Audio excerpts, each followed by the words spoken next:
Welcome back, and thank you for tuning into Midnight Affairs Tales. We appreciate every single one of you. We'd love to know what part of the world you are watching from right now.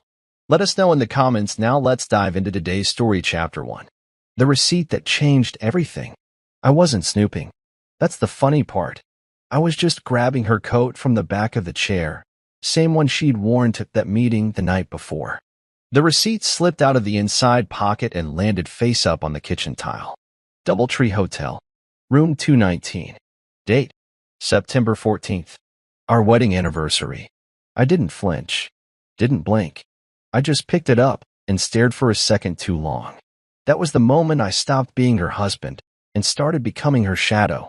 Renee walked in a minute later with her usual latte and fake smile. Hey babe, everything okay? I looked at her. Really looked. The curls she'd left loose on purpose. The foundation a little heavier under her eyes. The subtle shift in tone, trying to sound casual. I slid the receipt into my back pocket and kissed her on the cheek. Yeah, fine. She never even noticed. I spent 12 years in special operations. You learn how to spot lies the same way a hunter tracks footprints in snow. I didn't raise my voice. Didn't confront. Didn't ask a single question. Because the truth? I already knew. What I needed now was proof. But if she could lie that easily, on the night we built our life around, what else was she hiding? Hey everyone, we've just hit 3,000 subscribers on Midnight Affairs Tales, and I couldn't be more grateful for your love and support. Your passion for deep, emotional, and shocking stories has helped build something truly special here. Now, I've quietly started a new channel. It's called Betrayal Stories Lab. It's a place where I'll share even more powerful stories, full of betrayal, unexpected twists, and unforgettable endings. If you've enjoyed the journey so far, I'd love for you to check it out and be part of this new beginning. Channel link is in the description. Just one click, and you're there. Let's grow this new space together. Our first goal is 1,000 subscribers. And if any story touches you, don't forget to share it. Thank you for always being here. That night, I cooked her favorite, rosemary chicken with lemon risotto. She always said it reminded her of our honeymoon in Savannah. She was 35 minutes late. No explanation. Just walked in like nothing was off. Smells amazing, she said, slipping off her heels. I poured the wine. Merlot. Her favorite. She talked. About traffic. About her boss. About a new project at the firm. I nodded. Smiled. Ate. The silence wasn't in what I said. It was in what I didn't. I watched her cut into her food too fast. Avoid eye contact. Sip more than usual. Her phone buzzed once. She turned it face down without even glancing. You okay? She asked, finally. Yeah. I paused. Just tired. Head's been heavy today. She nodded, pretending to understand. She had no idea the dinner was a test. The camera and the smoke detector caught everything. The audio recorder beneath the table would pick up her heartbeat if I turned up the gain. I didn't care about catching her in bed. That was for amateurs. I wanted to catch her soul shifting, watch her dance in the lie. By the time she cleared the dishes and kissed my neck, I already had enough to prove what I'd suspected. But I still hadn't seen him. And that was the part that kept me awake, laying beside her that night, listening to her breathe like nothing was broken. Who was he? And how far had they already gone? Chapter 3, The Locked Phone. I waited 3 days. Stayed chill. Made jokes. Played normal. That's how you get them to show their patterns. Thursday morning, she left her phone on the kitchen island while she showered. I didn't grab it. I didn't need to. I just watched. It lit up. Unknown number. Miss you already. Next Tuesday. I heard the water stop. I moved fast, just enough to snap a photo of the screen. I didn't touch anything else. She walked out wrapped in a towel, all smiles. Hey, can you toss me my phone? She was betraying a soldier trained to dismantle entire war zones. And I wasn't going to yell. I wasn't going to fight. I was going to plan. But the real question now was, how deep did her betrayal go? I never expected to use surveillance tools on my own wife. But then again, I never expected her to give her heart and body to someone else and call it love. The burner phone I used in Iraq, back in '08, was still operational. One firmware flash later, and it was prepped with a mirror app. Every ping from her phone synced to mine. GPS, text, audio. It started small. A dinner on Colfax. Then a parking garage downtown. Then room 219. Again. She was predictable. Same perfume. Same excuses. Drinks with coworkers. Staying late at the office. That Friday night, I parked 3 cars away. Sat in the shadows. Watch her walk in with him. Tall. Expensive coat. Laugh like he'd already won. I didn't follow. I didn't need to. The room next door was already mine. Mic'd. Monitored. Clean line into the wall. I sat on the other side of a cheap drywall panel and listened to my wife undress. Her voice sounded different. Lighter. Younger. Cruel. I recorded every word. Every laugh. Every lie she whispered between gasps. And I felt nothing. No anger. No tears. Just focus. This wasn't heartbreak. This was recon. They talked about me. About how Cole will never know. About how, once it's finalized, they'd travel. Hawaii, maybe Paris. Then he said it. He'll forgive you. Guys like that always do. She laughed. He's a protector. He doesn't know how to destroy. That was the first time I smiled in weeks. Because she had no idea who I was before she met me. And if they thought I was just going to forgive and fade, they'd never met the version of me that survived black sites and buried teams. I went back the next morning after they'd left. Hotel security didn't recognize me. They never do. I walked past room 219 and stood there for a second. Green curtains drawn shut. A faint smell of cologne and body spray leaked under the doorframe. I didn't knock. I had what I needed. But I booked room 221 again. I had one more job to do. 2 hours later, the cleaning lady arrived. I waited. As she moved from room to room, I slipped a memory drive into the base of the mini lamp on the desk. Small. Undetectable. It was a backup. Just in case. Next, I left a burner in the drawer, paired with a self-triggering recording app. If they returned, I'd have more. I knew their rhythm now. Back home, Renee was cheerful. Too cheerful. She wore my hoodie. Kissed me longer than usual. Guilt, maybe. Or arrogance. I watched her fold laundry and hum like we were in a 90s rom-com. My jaw ached from the tension I kept out of sight. Then she stopped. Looked at me. You've been quiet lately. Just tired, I said again. Same line. She bought it. Again. You still love me, right? She asked. That's when I caught it. A flicker in her eyes. That wasn't fear. That was calculation. She wasn't checking my heart. She was checking her cover. I stood. Walked over. Kissed her. Softer than I needed to. I'll always love you, I said. Because that part was true. But love didn't cancel betrayal. Love didn't stop revenge. And whatever peace she thought she had, it was standing on matchsticks. By Monday, I had 6 hours of audio. For sync location pings. 2 new hotel check-ins. And 1 undeniable plan forming in my head. This wasn't a confrontation story. This was an exposure story. But I needed more. So I went cinematic. Hidden lens in the hallway smoke alarm. Motion-triggered feed behind the bedroom wall art. Voice tracking mic in the SUV. She wasn't just going to be caught. She was going to be documented. That night, she had wine with Trent in the car. I know because the mic caught the cork pop and his stupid joke about how this feels like high school again. She giggled. Then she said something that flipped a switch in my spine. If he ever finds out, we play dumb. Say it's emotional support. He's too loyal to fight dirty. He said nothing. Just laughed. I clenched my fist so tight. The ceramic coffee mug in my hand cracked down the middle. But I didn't act. Not yet. The footage I reviewed later showed her leaning on Trent, smiling like she hadn't smiled at me in a year. Her hand on his thigh. Her lips brushing his ear. I didn't look away. I watched every second. I studied her. Memorized her. Not like a husband. Like a soldier. This wasn't the woman I married. This was an infiltrator. And she was about to learn what happens when you try to outmaneuver someone trained in precision destruction. The real surveillance had just begun. The old habit kicked in. Every operation needed a mission name. This one, Operation Clean Cut. Because once it started, there'd be no going back. I converted the basement into a war room. Map of the city on the wall. Red pins marked every location Renee and Trent had met in the past 6 weeks. Photos taped next to timestamps. Strings connecting burner numbers, GPS logs, text screenshots. The silence in that room was different, not empty-focused, like a loaded chamber waiting to fire. I wasn't out for blood. I wasn't going to jail for a woman who sold out our family for champagne and motel sheets. I was going to ruin her legally, publicly, and in a way that couldn't be undone. But first, I needed leverage beyond emotion. At 2:42 a.m., her phone pinged near a luxury condo complex on 17th Street.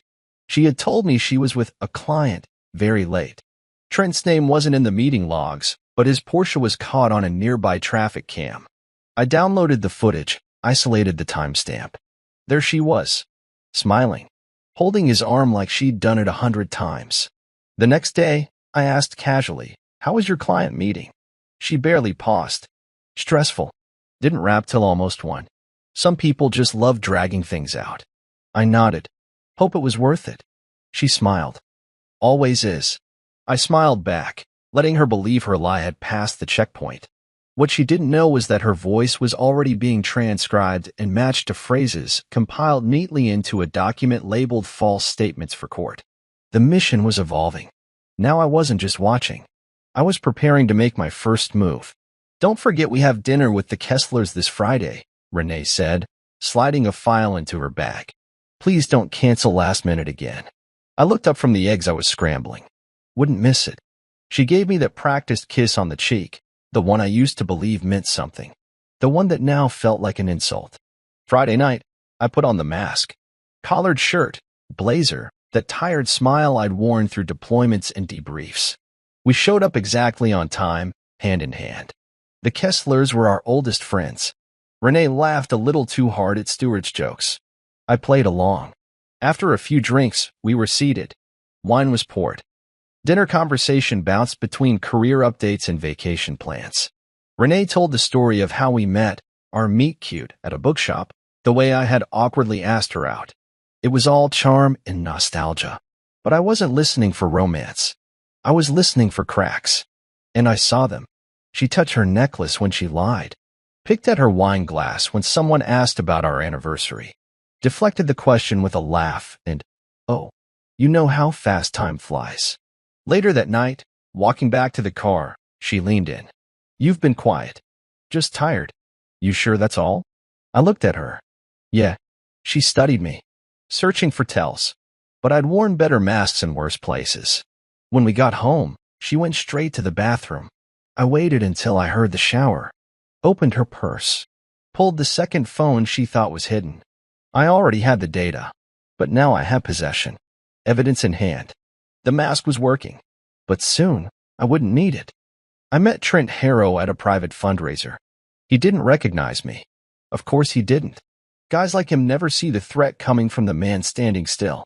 Renee hadn't mentioned the event, but I'd found the invitation in her inbox, tucked between a fake work email and a forwarded spa deal. RSVP'd as her +1. She must have forgotten to update him. The venue was elegant, dim lights, jazz quartet, glasses clinking in well-rehearsed rhythm. I spotted him near the back, talking to a real estate developer and an assistant district attorney. I waited for my moment. When he finally stepped toward the bar alone, I moved in. "Hell of a turnout," I said casually, taking the stool beside him. He looked over. "Sure is. You with city planning?" "Something like that," I smiled. He nodded, sipping his bourbon. "Trent. Cole." We shook hands. I watched his eyes. No flicker. No suspicion. "You in real estate?" I asked. He smirked. "Technically, I help people move money around. Keep projects from falling apart. Bet you deal with a lot of dirty clients." He laughed. "You'd be amazed. The trick is knowing when to keep your mouth shut." We talked for 10 minutes. Just enough to get his guard down. I let him brag. About deals, overseas accounts, crypto shields. He had no idea the voice recorder in my watch was catching every word. Before I left, I raised my glass. To good company, and people who never see what's coming. He smiled, clinked glasses. Amen to that. I walked out with everything I needed. Voice print, facial scan, and enough verbal bait to connect him to the fraud I was about to make public. And he still didn't know who I was. But he would. Soon. Very soon. It was late. Almost midnight. We'd just finished a movie she'd chose, some predictable romance that painted betrayal as a detour, not a deal breaker. She curled into me on the couch like nothing was fractured between us. Like she hadn't been in a hotel room 2 nights ago whispering another man's name. Her head on my chest. Her hand resting where my heart used to beat for her. That's when she said it, soft, calculated, rehearsed. You'd forgive me if I ever messed up, right? The room went quiet.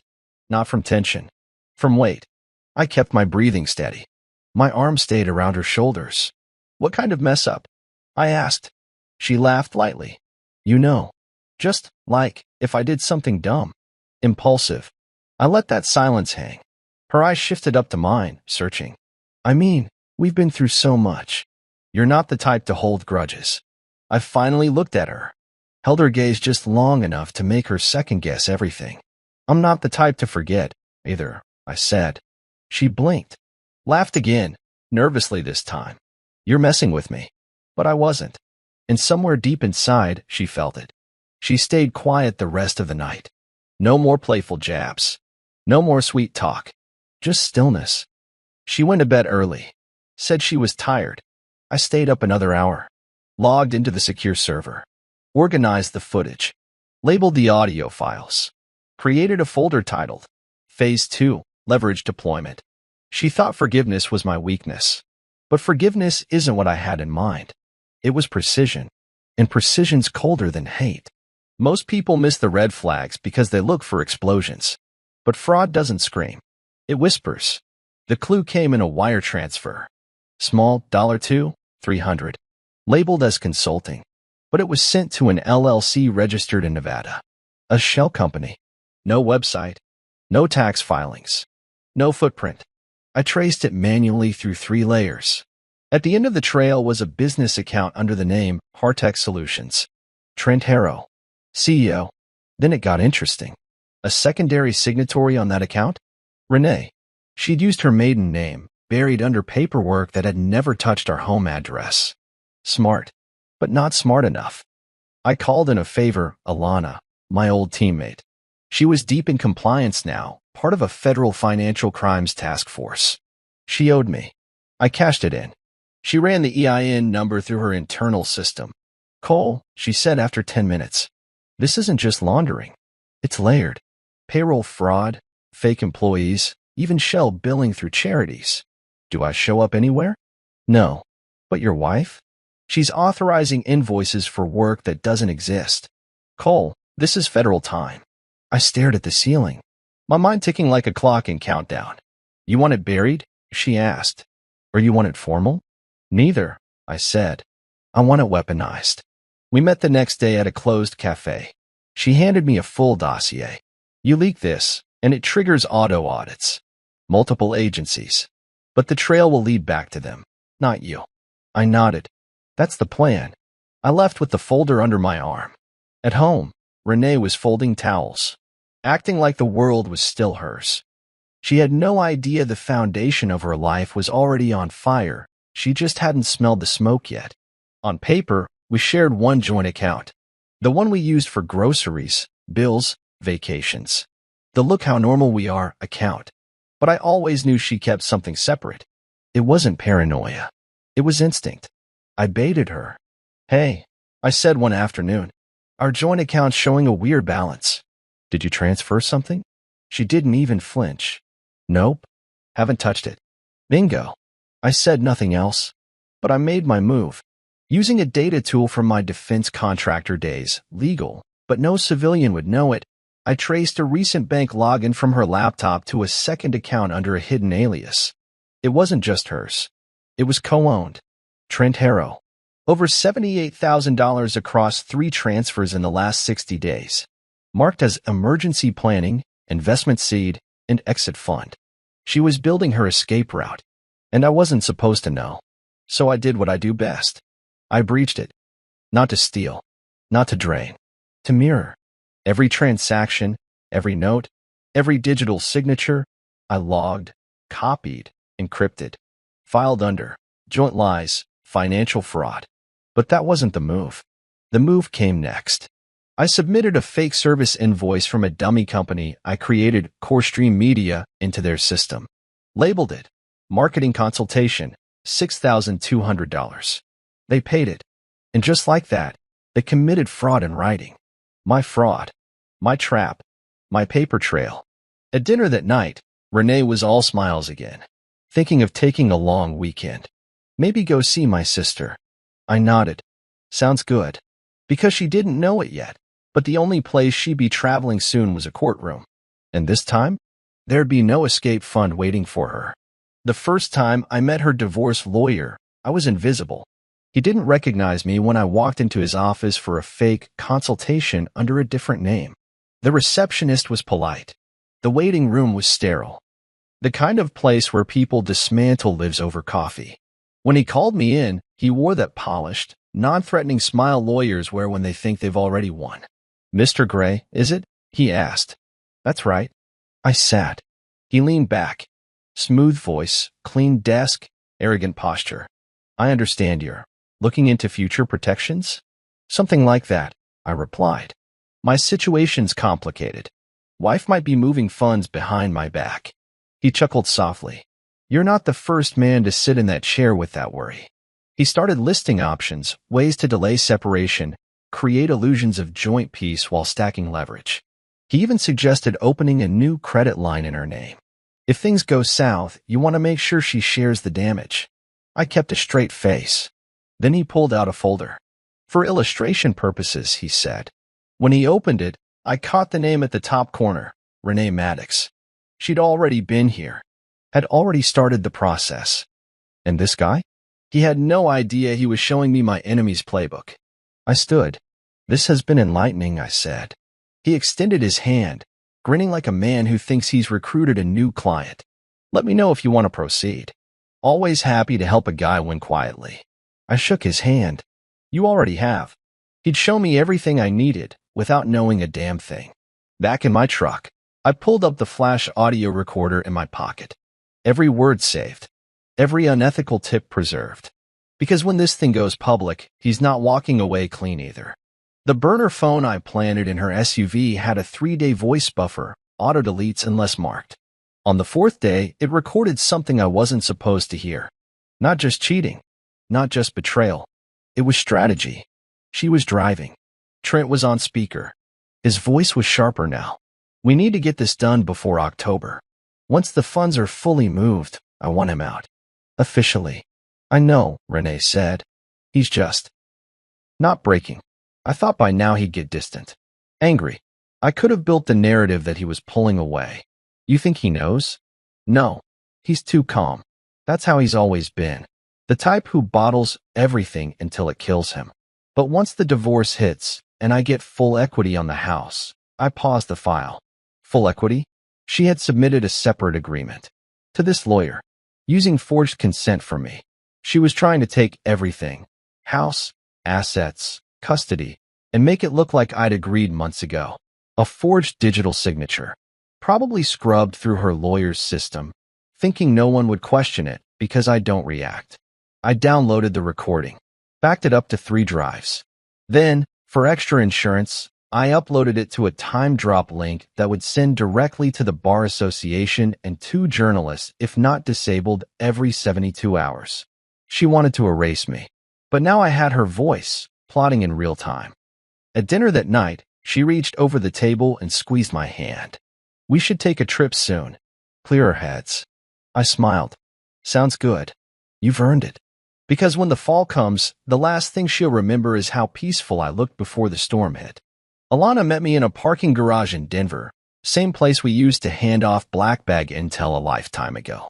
Only this time, she wore business casual. Badge clipped to her belt. Federal now. She looked at the manila envelope in my hand. "This the tape?" I nodded. Unfiltered. 2 voices. Full names. Financial intent. Legal forgery. She even gave updates. Alana slipped it into her bag like it was nothing but groceries. "You want me to run this up the chain?" "No," I said. "Not yet. I want this to build pressure, not explode." "Not yet." She leaned against the pillar. You always were surgical. She thinks I'm still asleep. She's going to find out the hard way. I gave her a second envelope. Inside were the fake invoices, the wire transfer documents, and a printout of the offshore accounts Trent was hiding under shell contracts. Alana whistled. You realize this. This is multiple felonies. RICO level. I didn't blink. Then let's make sure it burns big. Clean exit plan? Already drafted. Custody secured in advance. Assets locked in. This is about exposure now. She tapped the file twice against her palm. You're not the same guy from Kandahar. No, I said. That guy was trying to save people. She nodded. You're trying to destroy them now. I looked out at the city lights.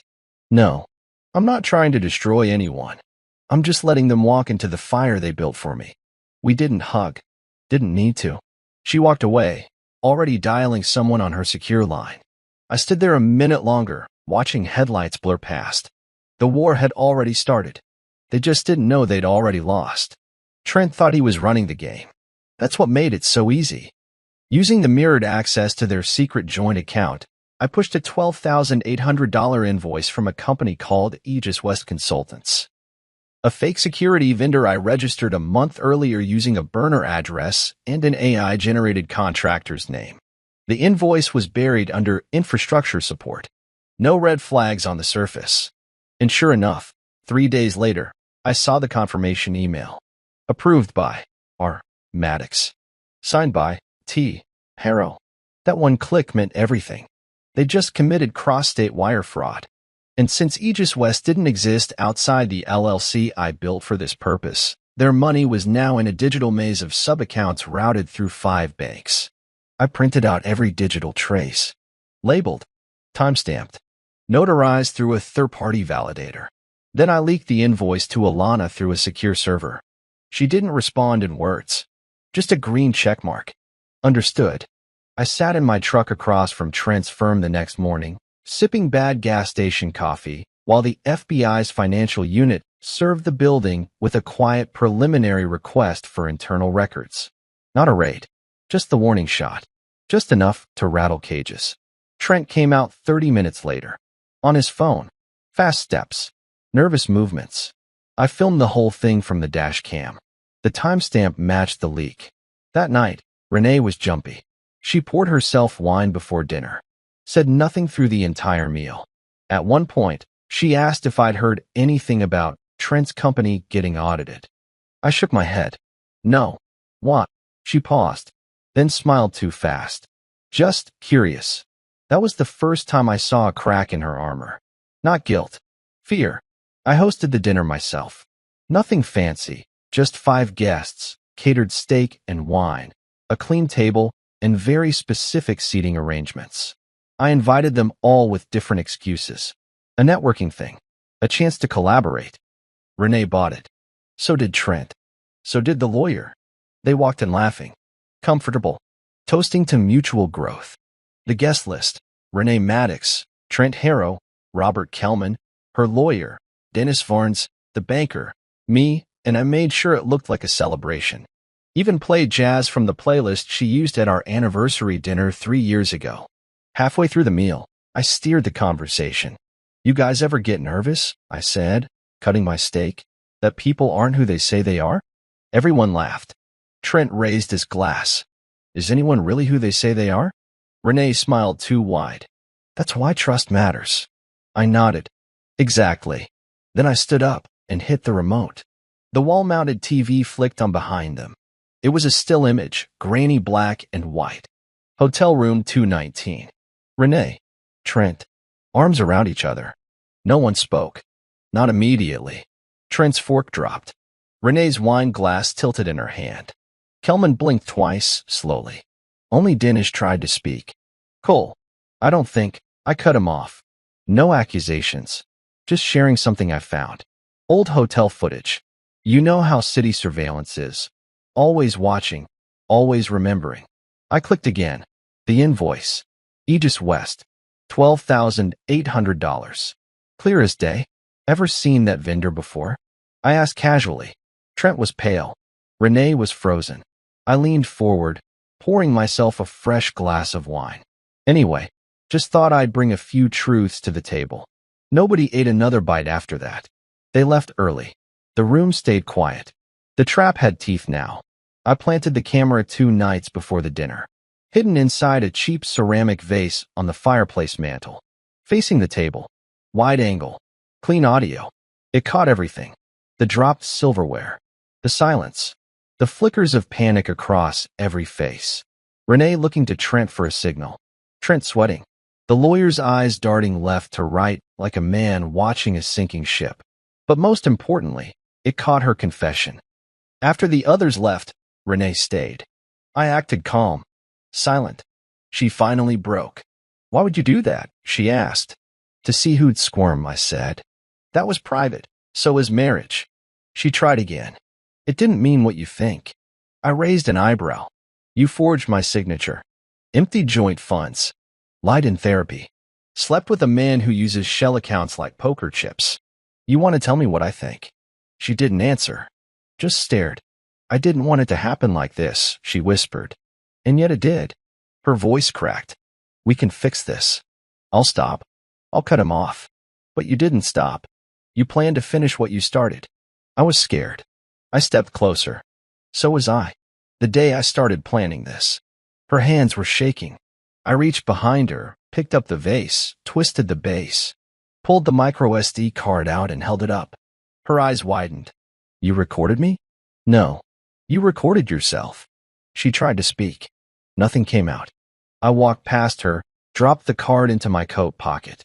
That was the moment she knew. Not only had she lost control, she'd never had it to begin with. The worst part of betrayal isn't the cheating. It's the fallout, the debris that hits people who had nothing to do with the war. That morning, I was making pancakes. My daughter, Lena, sat at the table with her sketchpad. 8 years old, bright, soft-voiced like her mom, but her eyes? My eyes. She flipped through the pages, then looked up. Why was Mom crying last night? I froze. Renee must have cried after I left the living room. I'd been too focused on copying the footage, too focused on winning. I poured the batter slower, steadier. Did she say anything? Lena shrugged. Just said people make mistakes. And she hugged me really tight. I nodded, throat dry. You okay? She stared down at her drawing. A house. A sun. 3 stick figures. One was standing far away from the other 2. I don't like when she lies, she whispered. That cut deeper than anything I'd uncovered. Because no matter how clean my revenge was, no matter how calculated, I couldn't protect her from the pieces that fell around her. I walked over, crouched down next to her. Hey, you're not in trouble. You didn't do anything wrong. And none of it is your fault. She leaned her head into my shoulder. I just wanted to stop. I wrapped my arms around her. It will. I promise. I said it like a soldier promising an evac. Because I meant it. I wasn't just burning down Renee's empire. I was clearing a path for the one person who still deserved peace. And from now on, Lena would be protected even from her mother. You don't need fireworks to destroy someone. Just one well-timed click. I drafted the email carefully. Subject line, legal and ethical breach, urgent attention required. Recipients, IRS Oversight Division, State Bar Ethics Committee, 3 investigative journalists, and an anonymous drop to Renee's employer's legal team. Attachments, the forged documents, wire transfer trails, audio clips of her voice from the SUV, the Aegis West invoice, 1 photo, room 219, timestamp body of the message, cold, direct, professional, no rage, no vengeance, just facts with receipts. Then I hovered over the send button and pressed it. I didn't feel victory, just silence. I closed the laptop and waited. Not long. Within 3 hours, I got a ping from one of the reporters. Is this verifiable?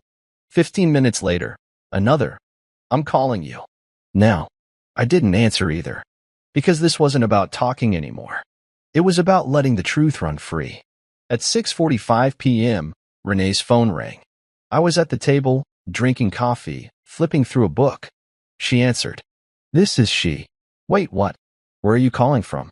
No, that's not. What documents? Her voice rose, then cracked. She turned to me, hands shaking. Cole, what did you do? I looked up, calm. I didn't do anything. I just stopped protecting you. Her face drained. That night, she didn't eat, didn't sleep, walked around the house like a ghost in her own skin. She knew what was coming, but the world only just found out. It happened 2 days later. Quietly. No sirens. No cuffs in front of cameras. But it was real. Trent was picked up outside his gym. Federal agents. Calm, clean, efficient. No scene. I watched it unfold from the dash cam of a contacts car, parked across the street with a zoom lens. The footage came through grainy but clear enough. They spoke to him for less than 30 seconds before he went pale. His hands went up. He got in the car. Disappeared. That same hour, local media ran a small headline. Financial exec linked to fraud investigation detained by federal agents. No names mentioned, but insiders knew. His board knew. His company's stock dropped 11% in 3 hours. I was home when Renee got the call. I watched from the hallway as she answered it in the kitchen. No, he can't. They said there wasn't proof. Pause. No, I didn't sign anything like that. Another pause. Her voice turned into a whisper. Wait, they have the invoice. I stepped into view. She spun around like she'd seen a ghost. You set him up, she said. You set us up. I tilted my head. Or maybe you walked into it all by yourself. She tried to hold her ground, but her voice cracked again. He'll take me down with him. I didn't answer, because she already knew the truth. This wasn't about taking anyone down anymore. This was about exposing what they'd built. And now, the walls weren't just closing in. They were starting to fall. She was making coffee when the doorbell rang. Hair tied up. Silk robe. She still looked like the woman who once kissed me at the altar. But there was no trace of that woman left. Not in her eyes. Not in her posture. I stood at the bottom of the stairs, watching. She opened the door casually. 2 men in dark suits stood there. One held a folder. The other carried a small recording device. Renee Maddox? The lead agent asked. Yes. He handed her the folder. You've been served. Financial misconduct, falsification of documents, and conspiracy to commit fraud. You're to appear for deposition next Thursday. Her smile twitched. This is a mistake. Everything's in the packet.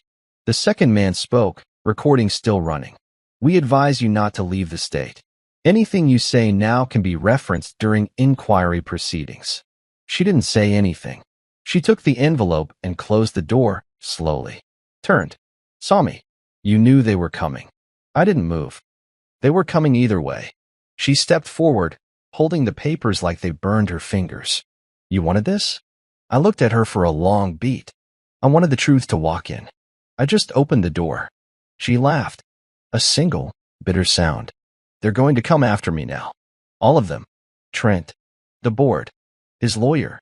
They'll bury me. I stepped off the stairs. Then maybe you shouldn't have helped them build the hole. She stared at the papers like they'd betrayed her. But what she didn't know, what she couldn't know, was that the worst hadn't come yet. The part where her entire world gets smaller. Quieter. Lonelier. Because truth doesn't just knock. It moves in. 3 days later, she pulled her final card. It was morning. I just set Lena's lunch on the counter when Renee walked into the kitchen with a look I hadn't seen in weeks, confidence. Like she still had one last ace hidden under the table. She put her hand on her stomach. I need to tell you something. I looked up slowly. Go ahead. I'm pregnant. The words hung there like smoke. Intentional, lingering, fake sweet. I said nothing. She went on. It's yours. I know this isn't ideal, but maybe this is a sign we shouldn't throw everything away. Her voice cracked in just the right spot. Tears at the edge of her eyes. She'd rehearsed this. I stepped forward, calm. Show me the test. She blinked. What? You said you're pregnant. Prove it. Right now. I didn't keep the, then take another one. We'll go now. Her mask cracked. I saw it. You don't believe me? No, I don't. She straightened her shoulders. You're accusing me of faking a pregnancy? Yes, I said. Because I traced the Amazon order for the positive test kit you bought last week. The same one used in prank videos. She froze. I dropped the printout on the counter. Receipt. Order number. Shipping confirmation. Her face collapsed. You were going to use it in court, I said. Claim I abandoned my unborn child. Pressure for the house. Maybe even full custody. She reached for the counter, like her legs had given out. I didn't move to help. You forged my signature. Lied to our daughter. Cheated. Stole. You don't get to play innocent now. She covered her face with both hands, breathing like she was drowning in air. And maybe she was. Because this wasn't a game anymore. It was exposure. And she'd finally run out of lies. That night, I found it. Hidden inside a secure folder on her laptop. Password protected, but I'd already cloned her keystroke patterns. Took me 8 seconds. It was a scan form. An insurance policy on me. $750,000 payout. Accidental death only. Signed 3 months ago. Filed quietly. I never approved it. At the bottom was a forged witness name. A fake notary. All attached to a second digital signature I'd never made. Renee had insured my death. I stared at the screen for a full minute. Not moving. Not breathing. Not even angry. Just cold. Because this wasn't just betrayal anymore. It was premeditation. Was she planning to fake something? Stage a car crash? Use her connections through Trent to make it look clean? Or was she just preparing for the worst, thinking maybe I'd disappear under the pressure and she'd come out with cash and freedom? Whatever the answer was, one thing was clear. This was the line. This was where forgiveness became extinction. I printed the document, filed it in a black folder labeled Contingency Protocol. That night, she asked me if I wanted tea. Her voice was soft again, her posture small, like she'd returned to that fragile wife persona she wore when cornered. I just smiled. I'm good, I said. I'll sleep early. I watched her retreat to the bedroom, watched the door close behind her.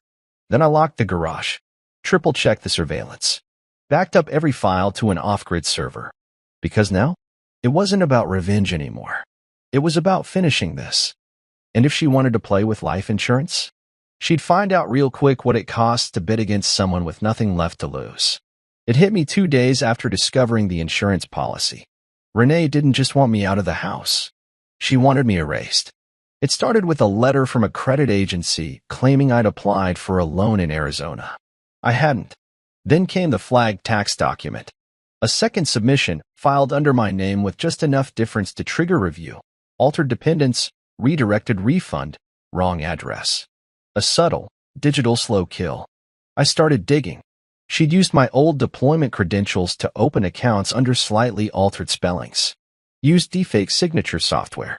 Bought burner laptops using the shared offshore account. She was trying to build a paper trail that I was unhinged. That I was desperate. Financially unstable. Maybe violent.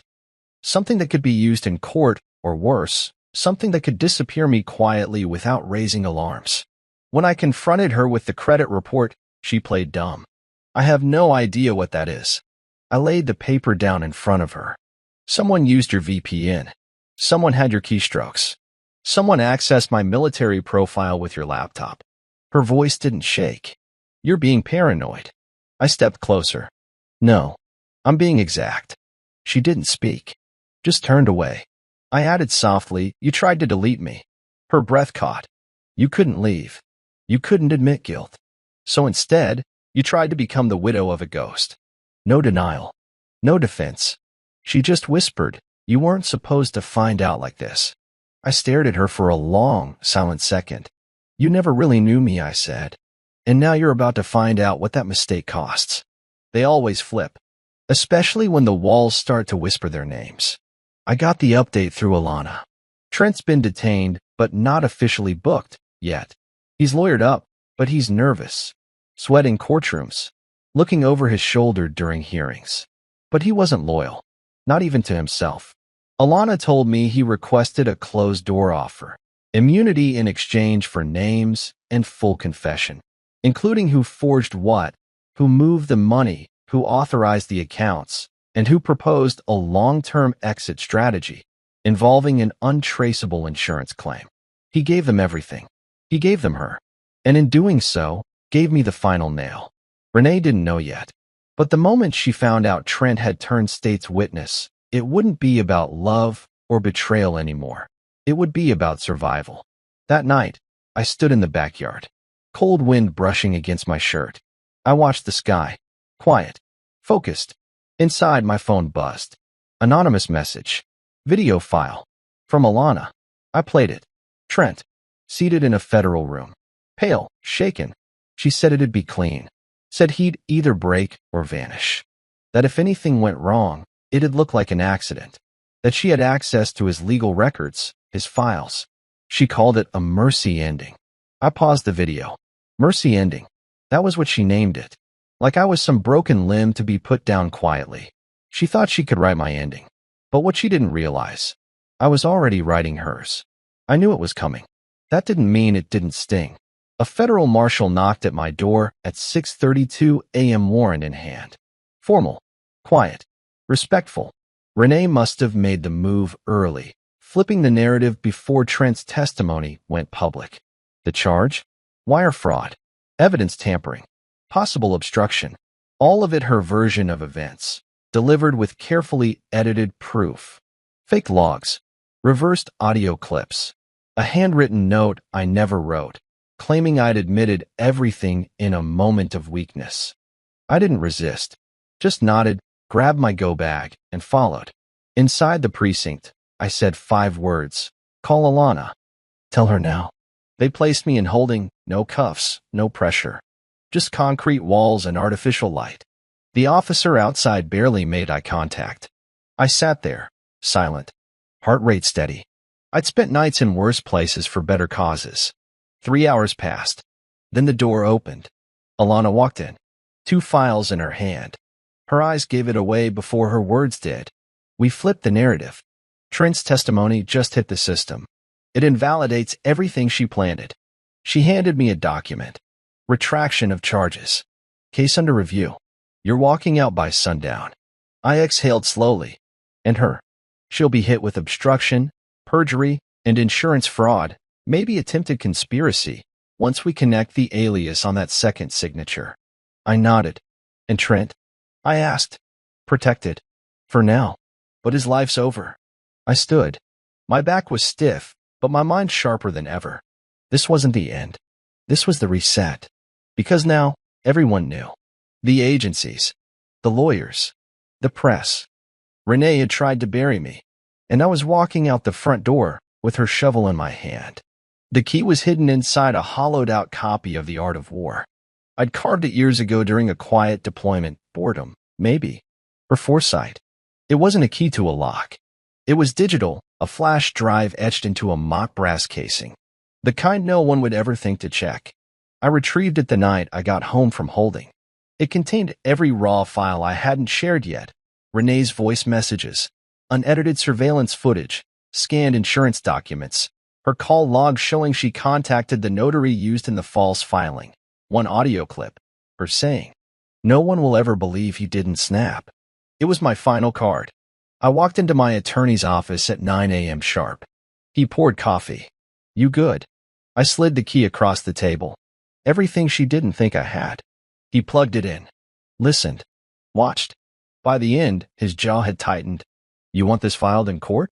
"No," I said. "I want this to bleed before it burns." He nodded once. Understood. 3 hours later, redacted versions hit every journalist I'd marked weeks earlier. One unfiltered video, Renee's face clear as day, ran on a mid-sized digital news platform. The headline, "Wife behind fraud case may have faked pregnancy and framed husband. Alleged cover-up caught on tape." It spread in hours. By sunset, she was a trending name. And that was before the custody hearing. Court was gray. Cold. Quiet. No cameras. No open gallery. Just 2 lawyers, a judge, me, Renee, and Lena in a separate room with the child specialist. Renee walked in like a woman on life support. Her makeup was flawless, but her hands trembled. Her smile was more like a reflex than confidence. She sat, avoided eye contact. Her lawyer whispered fast. "Urgent." She nodded, but I could tell she wasn't absorbing a word. The judge glanced through the documents, then turned to her. "You filed for sole custody. On what basis?" Her voice cracked. "Emotional instability. Paranoia. History of combat-related trauma." My lawyer passed the judge a fresh folder. Inside, transcripts, audio, video, a psychologist's report clearing me completely. And the kicker, A notarized affidavit from Alana detailing the investigation and the reversal of all charges against me. The judge read in silence, page after page. Then he looked up. Mrs. Maddox, do you deny attempting to falsify a pregnancy test and forge an insurance claim? Her lips parted, but no sound came. The silence was louder than any scream. The judge turned to me. You've requested full custody. I have. He nodded. Granted. Renee gasped. Her lawyer tried to interrupt. The judge raised a hand. Firm. Final. Court ended in under 20 minutes. Outside, Renee followed me to the parking lot. You can't take her. I turned to face her. Calm. Steady. You gave her away the second you weaponized her. She opened her mouth, closed it, stepped back like she'd been slapped. That's when she realized. There was no more story left to twist. The final takedown wasn't dramatic. It didn't need to be. I sent one envelope. Just one. Inside, Renee's signed financial disclosures with false numbers, proof of backdated invoices to Harteka's shell accounts, a direct letter to Harteka's board of directors, no threats. Just facts. 3 days later, a press release hit the wire.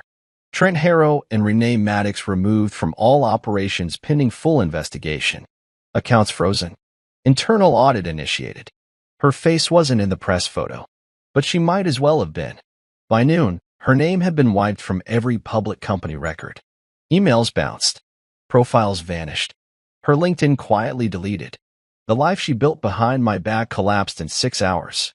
That night, I drove past her condo. It was dark. No cars in the drive. No music. No warmth. Just her silhouette through the blinds, sitting in the same chair she used to laugh from. No one beside her. No one calling. No plan B. She didn't text. Didn't call. She sent one final email. Short. No greeting. No apologies. Can we talk? I deleted it. Some damage is too deep for conversation. Some endings don't need closure. She spent everything, money, pride, people, trying to ruin me. And now? She couldn't even buy herself a conversation. I didn't plan to see her again. But part of me knew it had to happen. Not for closure. For control. One last time. We met at a public place. Neutral ground. A cafe near the courthouse. She was already there when I walked in. Pale. Tired. A sweater too big for her frame. No makeup this time. Just the face of someone who'd run out of masks. She looked up. Thanks for coming. I sat. No handshake. No smile. You have 2 minutes. She swallowed. I know what I did. I know how bad it got. I said nothing.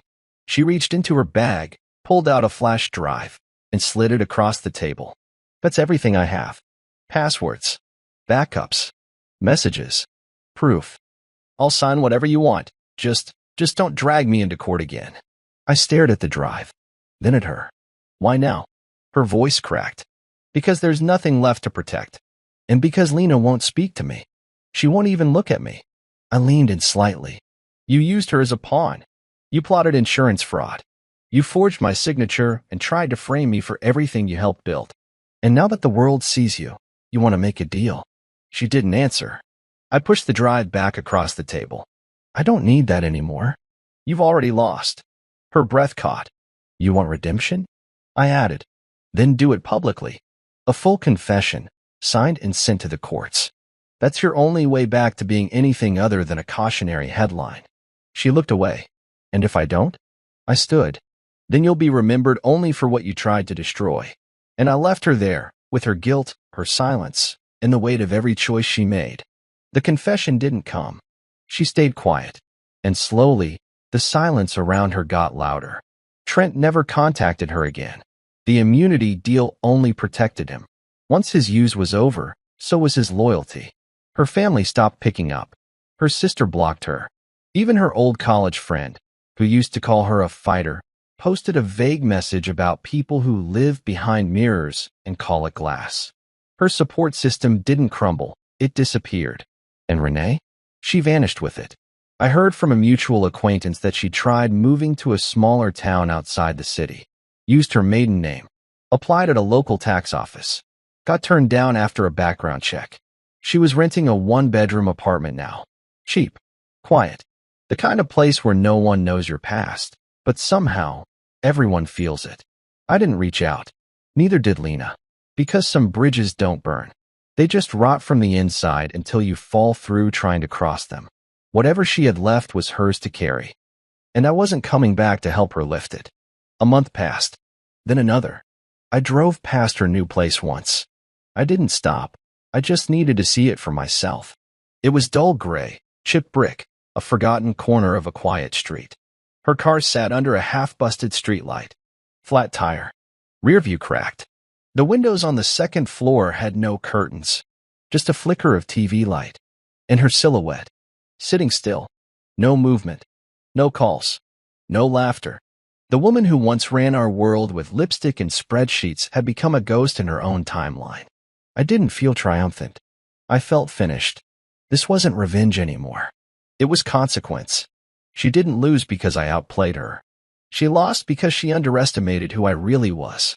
Not the man who forgives. The man who documents everything. I drove away that night with one thought. She finally had all the privacy she wanted. I wasn't done yet. Not because I needed to hurt her more. Because there were still others who enabled it. The banker, Dennis Varnes. The man who helped Renee funnel transfers under fake names. The one who looked me in the eye at that dinner party and smiled like none of it mattered. He was still working quietly. Still untouched. So I sent his name to Alana, along with his internal memo logs, flagged emails, and a few misplaced compliance reports I found while scrubbing old drives. It only took 2 weeks. IRS flagged 3 accounts. Internal audit opened an inquiry. By the time his firm got the report, he was already cleaning out his desk. I didn't show up. Didn't gloat. But I did send one message through Alana. He was the one who always approved the errors. No name signed. He'd know. The mission wasn't about just one woman anymore. It was about breaking the machine that let her believe she'd get away with it.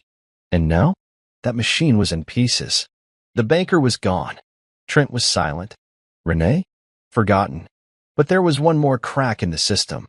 Kelman, the lawyer who coached her, covered for her, and tried to outmaneuver court ethics behind my back. He'd never been charged. He slipped past every blow, hiding behind attorney-client privilege like a shield. But I had the dinner recording. The night he laughed when Renee bragged about how easy the courts are when your lawyer's a magician. I sent the clip, unredacted, to the state bar. 2 days later, Kelman was called for an internal review. 3 complaints surfaced before the week ended. 2 other clients, divorces he helped, filed affidavits. Allegations of coercion. Financial tampering. I didn't lift a finger after that. The system turned on him. Alana texted me one line. He's done. Disbarment pending. I stared at the message. No adrenaline. No pride. Just peace. The house was quiet that night. No monitors, no camera feeds. No flash drives or backups. Just me, the silence, and the last of the bourbon. I turned off the basement lights for the first time in 6 months. Mission complete. I moved back into our old home. Not because I missed the memories, because Lena did. The house had changed. The paint peeled in the corners. The walls still held echoes. But it was mine again. Ours. Lena walked in slowly that first day, hesitant. "Are you sure we should be here?" she asked, her voice small. I knelt beside her. This house isn't about her. It's about us. And we're gonna make it ours again. We started small. Painted the walls. Got rid of every piece of furniture she'd picked. Even the kitchen chairs. Lena chose new colors. Bright ones. Warm, but strong, she said. Just like her. Every room we cleaned felt like reclaiming a part of ourselves. One afternoon, I found an old box in the attic, our wedding photos. I looked at the top one, then placed it face down. Lena came up behind me. "Are you going to throw them away?" "No," I said. "They don't control us anymore." "That's enough." She nodded. I steady. We didn't need to erase the past. We just needed to stop letting it own the present. I kept the tapes in a locked fireproof box in the garage. Everything, every recording, every document, every confession sat inside. I opened it one last time, staring at the labeled drives. Room 219. Joint account. Pregnancy lie. Insurance fraud. A war chest. Evidence. My survival kit. But the war was over. I walked to the back field, same spot where I taught Lena how to ride her bike. Dug a hole. Not too deep, not too shallow. Dropped the box in. Covered it. Not to hide it, just to release it. Some stories don't need to be shared. Some victories are better when they're quiet. The truth was out there already. This was just the part that didn't need to haunt me anymore. When I got back inside, Lena was at the table coloring. She looked up. "Where'd you go?" "Just took out some old trash." She smiled and went back to her drawing. That was the moment I realized I hadn't just taken my life back. I'd made space for something better. It was a Sunday morning. Quiet. Rain tapping soft against the window. Lena was sitting on the floor, surrounded by puzzle pieces. She looked up, suddenly thoughtful. "Dad." "Yeah." "Why did Mom lie?" I set down my coffee. Sat beside her. "I think she got lost in what she wanted. And she hurt people trying to get it."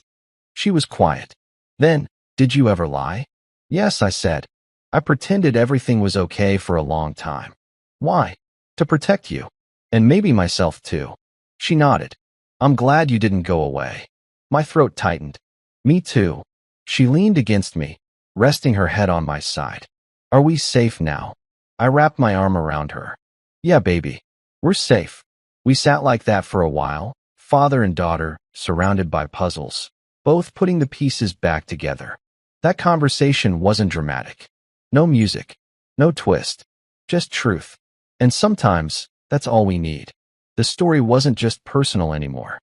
It had started as betrayal, but it had grown corruption, collusion, and people like Varnes and Kelman making a profit off others' pain.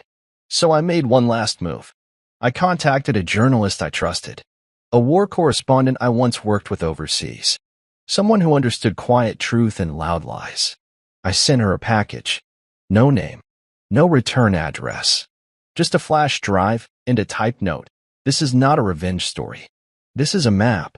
Follow the money." She didn't reply, not directly. But 2 weeks later, her report aired. Primetime segment.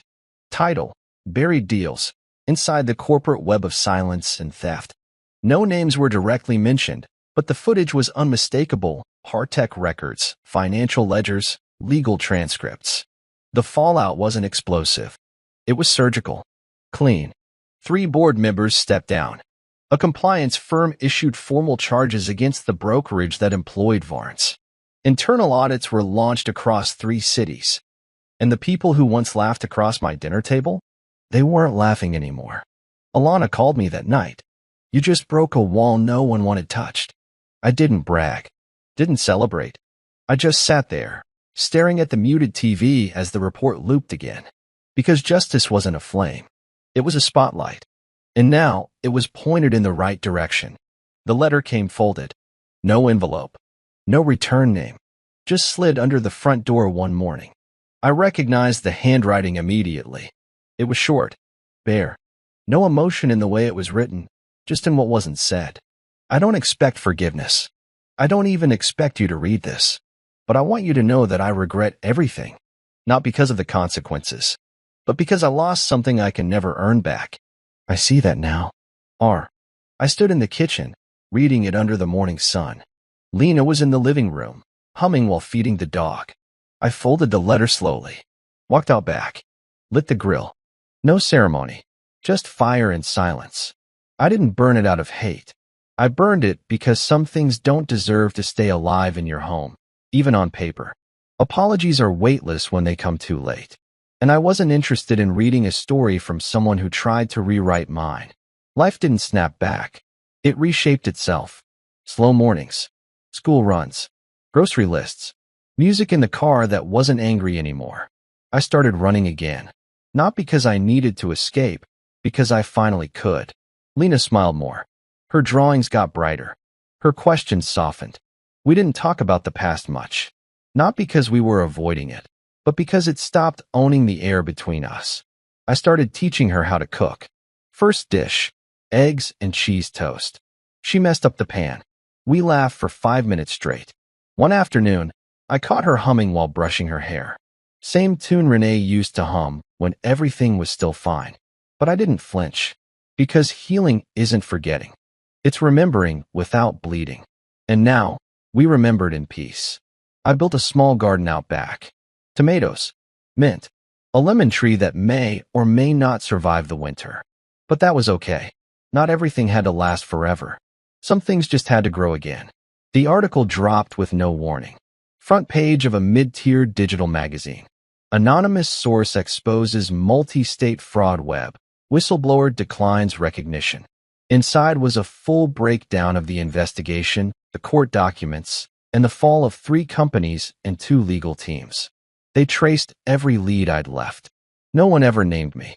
But those who knew. Alana sent me a screenshot with a single message. You don't have to be seen to be known. I didn't reply. Instead, I printed the article and pinned it inside my garage cabinet. Not as a trophy, as a reminder. That truth doesn't always wear a cape. Sometimes it walks in quietly, pays its bills, and gets to work. I looked at Lena that evening as she did her homework across the table. Her brow furrowed, her mouth moving slightly as she read out loud to herself. I watched her for a long time, not just because she was safe, because she was free. Lena asked me something on the drive home from school. We were stopped at a red light. The sky above us was painted gold and orange, like the day itself was finally ready to let go. Do you ever wish it had ended differently? She asked softly. I didn't answer right away. I let the question sit. The truth? Of course I did. I wish the betrayal never happened. I wish the woman I married had stayed the one who held my hand when I came home from my first deployment. I wish the family we built hadn't been cracked down the middle like a glass table under pressure. But I also knew none of that was real anymore. And the future? The one sitting beside me in the passenger seat, sketchbook in her lap? That was. I glanced over. No, I said. Not anymore. She smiled a little. Good. That night, I opened the top drawer of my nightstand. Inside was a sealed envelope. No name. No stamp. Just the words, in case I ever forget what I survived. I placed it in the fire. Watched the edges curl, fade, disappear. I didn't need a letter to remember. Because I wasn't the same man who started this story. I was the one who finished it, without losing himself in it. And that was the only legacy worth passing down. The last and final chapter. Forgiveness is a choice. Silence is power. A year passed. The house was quieter now. Lighter. Like it finally breathed out. We hung new frames. Photos of Lena's drawings. A picture from our first camping trip. Smiles that weren't forced. Memories that were real. I never remarried. I didn't need to. Some stories don't end with a new chapter. They end with understanding. And peace? That was enough. I still got letters. Random ones. From people who read what the journalist wrote. From men and women who saw themselves in the story. One letter just said, "Thank you." I almost believed the lie was all I was worth. That one stayed in my desk. Because sometimes, telling the truth is more than revenge. It's rescue. It's giving someone else the map you wish you had when it all started falling apart. And if you're still here, reading this, watching this, listening close, let me ask you something. What would you do if the person you trusted most tried to erase you? Would you burn with them? Or rise anyway? Where are you watching from? Drop it in the comments. I'd love to know. And tell me, what hit you hardest in this story? Don't forget to like, share, and subscribe if this story gripped you the way it gripped me writing it. I'll see you soon in the next twisted, emotional, and epic revenge story, because oh yes, we're just getting started. Until then, take care of your heart, and don't let anyone rewrite your story but you. The end.